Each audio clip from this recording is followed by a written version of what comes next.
Nomingizga firibgarlar kredit olishidan xavotirdamisiz? Endi bu xavfning oldini olish oddiy va oson. Avvalo, MyGov ilovasini Play Market yoki App Store orqali yuklab oling.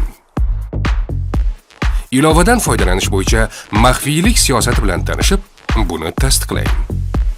O'zingizga qulay usulda OneID yoki MyID orqali avtorizatsiyadan o'ting. MyID ni tanlaganda pasport seriyasi va raqamini, tug'ilgan kun sanasini kiriting. Kameraga yuzingizni to'g'rilab, shaxsingizni tasdiqlating. Muvaffaqiyatli kirishdan so'ng davom etish tugmasini bosing. Xavfsizlikni ta'minlash uchun PIN kod o'rnating va uni tasdiqlang. Biometrik ma'lumotlar asosida ham xavfsizlikni ta'minlashni tavsiya etamiz. Endi ilovadan foydalanish bo'yicha xabarnomalar olishni tasdiqlang va boshlash tugmasini bosing. Xizmatlar orasidan iqtisodiyot va biznes bo'limiga kirib, kredit bitimini tuzishga taqiq qo'yish xizmatidan foydalaning.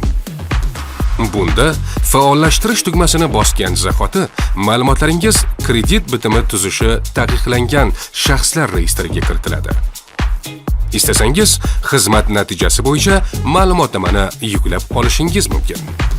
Shuningdek, xizmat bo'yicha harakatlari tarixi bilan ko'rsatish tugmasini bosish orqali tanishsangiz bo'ladi. Agar taqiqni olib tashlamoqchi bo'lsangiz, xizmatni o'chirish tugmasini bosasiz.